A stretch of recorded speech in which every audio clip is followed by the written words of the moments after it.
Hello, everyone. Thank you for watching this recording. My name is Jennifer Marks. I'm the sole librarian at the Cockrell Hill Public Library. So basically, if anything needs to be done at the library, keep it running, it has to be me. Now that may sound familiar to some of you watching this video. If you're a small business owner, you may have to take on pretty much everything, jack of all trades kind of thing. So my library is not a business in the traditional sense, as I don't have to rely on charging customers to survive. I do many things that businesses have to do to attract and connect with customers. Essentially, I have to show that the library is a useful community resource worthy of continued funding because it is public funding. So I got to make sure the public agrees it's a useful uh, resource to have. So some of the things I have to do is product development. In that case, that'd be my collection development. That's the purchase of books, ebooks, DVDs, magazines, maybe some technology, hotspots, laptops. I have certain services I deliver. In that case, that could be the programming. That's like the events we have. That could be crafts, could be maker spaces. It could be copy and print services. Some libraries do, any service a library may have.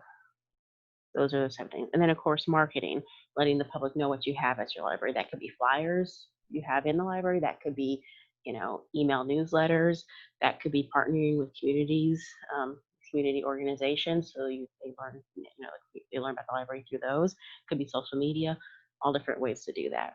But today, what I want to do is a quick overview of a tool that I actually use for the library and any business can use to drive online traffic and connection to those customers.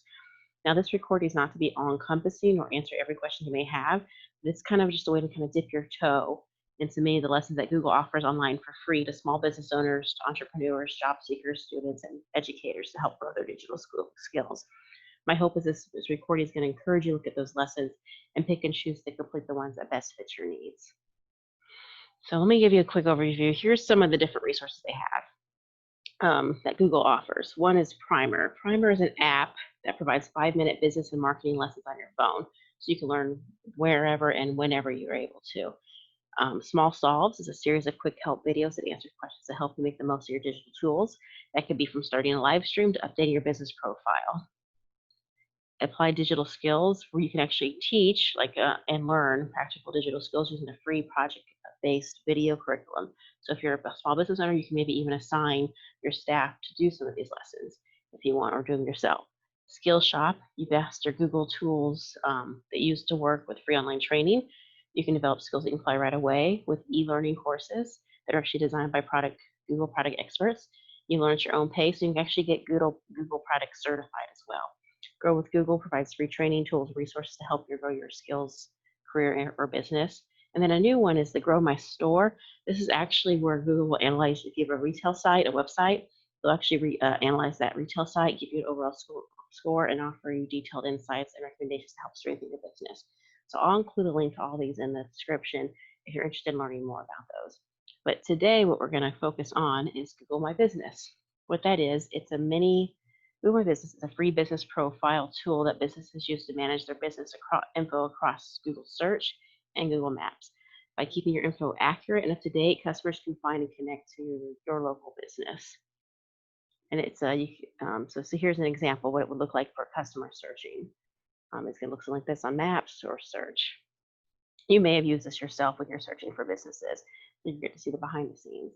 So to be eligible for business profile, you must make in-person contact with customers during stated business hours. This can either happen at a business location or at the customer's location. So if you had a home-based business and you go to the customers, you go to their site, like maybe a lawn service, you can still use this, what you'll have as a service area instead of a physical location. Now, some places that are not eligible for this, if you operate primarily by phone, web, email, and web, there's no in-person contact. If you're advertising a home rental, vacation, or for sale properties. If you're a real estate agent, you can as a business real estate agent, but not the actual home properties for this. If you use a PO box, you won't be able to use that, and we'll get to that a little later. And then if you have events that are held at a venue that you don't have authority to represent, so maybe you you provide yoga classes, and maybe at a church that's nearby. You don't actually have that property the church, you wouldn't know to represent them, so you wouldn't really consider that a whole business unless you can locate different places. You maybe set up as a service area, which we can go into detail a little bit later with that. So one of the things is, how would you get started? Well, you want to start by claiming or creating a Google My Business profile. you'd go to google.com/business and sign in using your Google account. Now, you will need a Google account. If you don't have one, they are free to create.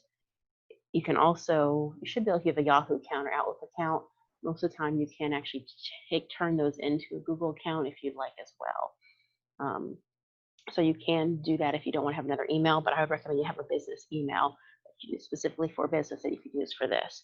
Now, keep in mind when you go to search, there might be a listing for an old business at the same location where you're registering your business. If that's the case, don't attempt to claim the old business.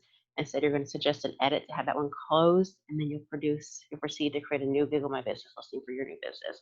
So that way, the old business can get tied with yours if need be.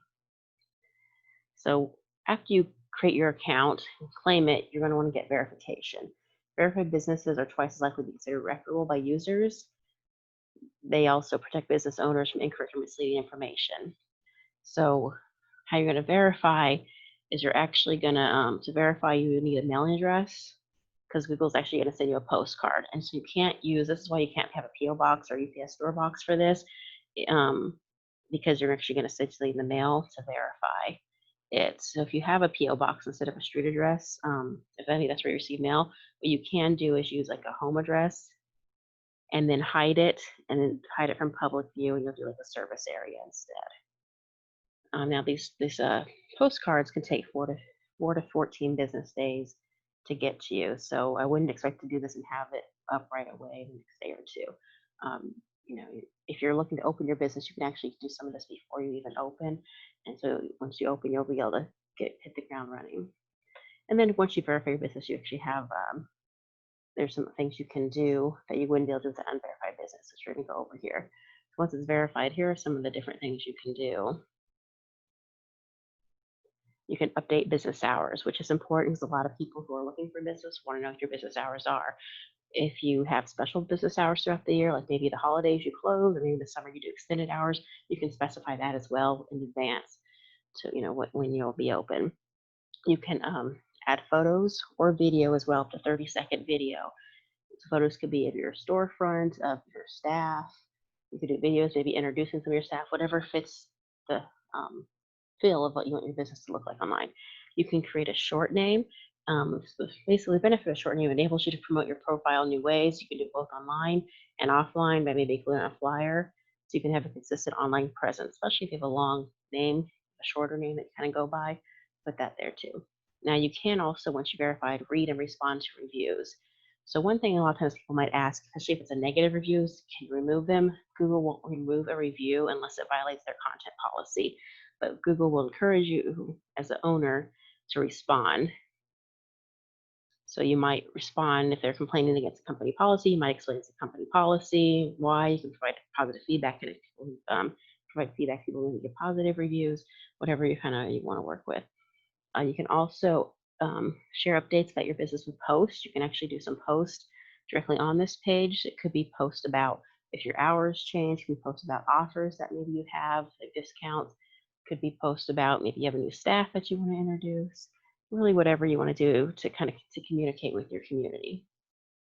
You can also book appointments. Now, to do that booking appointment, you would need a third-party scheduling software that works with Google. So it could be things like there's a Full Slate, MindBody, Appointee, Booksy, Open Table. There's a bunch of different ones. You'd actually have to find one, and that may be a fee associated with that company that using that software. But it can connect with Google My Business, so when people search for your business, they can actually click book appointment, or if your restaurant, schedule a reservation if you want to have that enabled. You can also offer follow and welcome offers. There's a follow feature. People can follow your business, and that way they'll be notified when you have updates to your business. You can actually even do like a welcome offer when they first follow you. They may get like a deal, like maybe $5 off your first meal if you're a restaurant. So you can offer that stuff as well. You can actually message customers. Now, there's 2 different ways to view the Google My Business. There's a dashboard you can do on a computer, which I'll show you what my dashboard looks like for the library. There's also a free app you can download on your phone. The messaging only works with your phone, though. So you can allow it. You don't have to. I don't have it enabled for my library, but I could if I wanted to, and I have to do an app through my phone, where they could message me questions or concerns, and I could respond to them. So you can do that if you want to have more connection. This also You can also create a free website. With Google My Business, it's going to be a simple website based on the information you put in the Google My Business, dashboard information you provide. But if you don't have any website at all, it's a good way to get a free website out there and get started. If you have a website already, you can link it or we'll click on website. It goes to your current website already if you already have one developed and paid for. So you don't need to take the free website. If you don't have one, it's a free option to have until maybe you're ready to develop something, better. You can actually add managers to manage the profile. So, example, if you're the business owner, but maybe you have a manager who handles a lot of the day-to-day stuff, you can actually add that person as a manager account, and that way they have a different sign-in than you would as the owner. And that way, also, if they leave your business, you can then redact or take away their rights as the manager and assign to someone else as needed. And then another one is you can view insights. Insights are like reports. This is going to help analyze how you're doing online.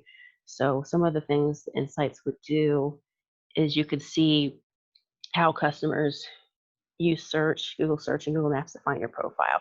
Like, do they do a direct search? Are they looking to type in the name of your business and they're trying to find you? Or are they doing discovery search where maybe they're looking for restaurants near me? You can also look to see what the search queries they use.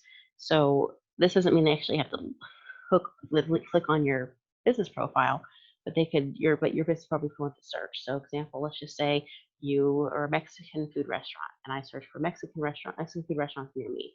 And then you could see that your search came up. Even if I didn't click on your business, I could see that you're one of the results coming up for somebody. You couldn't tell that person's information, but you could see that you're coming up in those searches. You could also see if they viewed your business on Google Search or Google Maps. How are they finding you? You could see what the customers do once they search your profile. What do they do after that? Do they visit your website? Do they request directions? Do they call you, message you? You can also see direction requests, which is interesting. You'll see where your location is pinned on the map, and there'll be like a heat map that shows the most popular places from which people ask Google Maps for driving directions to your address. You can see where in the community people are searching and asking for directions to come to you. So if you have an area close to you that not hot for some reason that no one's asking, you may want to say, well, maybe I need some more advertising in the area. It helps direct how you want your business to go. And there's some other things that insights can do as well. So here's an example this is a screenshot of the dashboard that I have for the library. This is what it would look like on a computer. The app is going to look a little different than that, but unfortunately I can't show you that, but this is just an example of what it might look like. I'm actually going to show you. I've actually logged in. So here's a live view of my dashboard for the library. So you see it has Copper Hill Public Library, has the address, here's the home page. And the home here, you'll see a bunch of different general stuff. It kind of has everything. It says they have special stuff for COVID-19. We got the business hour, post your update. You get support from customers. So just say you're struggling, you would support. You can actually do things where people can maybe buy gift cards or make donations to your business directly from there if you need that. Go back to the home page. If you're a Black-owned business, you can actually add that as an attribute. Here's some performance. You can see how the performance is going. You can put your latest post and how many views you're getting. Here's the overall reviews score for the library. And then, of course, all that stuff is over here if you wanted to go. So here's post. So you have COVID-19 support, an update. You can add offers. That'd be like discounts and such. You can say what's new, something new product, do something. You can actually have events. You can kind of do what some of the products are. So a bunch of different posts. So here's an event I had. The most recent one was back August 5th at a virtual event. So I was promoting that people could not come to the library, but you could, get a link and go to this virtual event on behalf of the library. And then I have, summer reading stuff. So that's some of the events I had. I mentioned because we're closed, but they have it was a COVID-19 update. Physically closed, but they can do curbside services here. So mentioning some of the stuff I can offer. So yours are going to look different than this based on what your business is, but you get an idea. Info, this is just general info I have for the business. The name of it, the address. You could add a service area if you don't want a physical address. You can hide, the hours, phone number. I think that's my Twitter. Different. Maybe the short name. Different things you can put on here. Insights. This is the reports I was talking about. So this has the past month. You can change it for the week or the quarter, but it shows these are how many are the direct ones, how many are the discovery. Even has some branded ones here. You scroll down, here's what the queries are. Queries. Most are just going library near me, or just library, Dallas Public Library. So that's kind of that's the stuff they're searching for to get my reviews. They see there's different insights. Reviews here.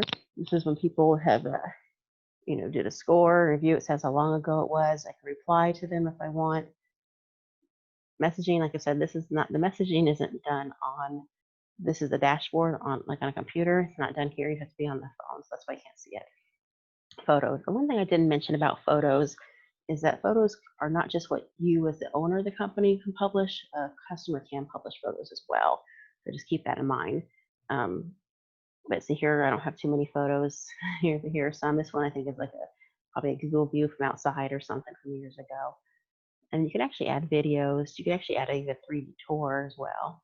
Products. You see, there's a bunch of different things you can look at. So I just kind of wanted to show you some of the options that it does have.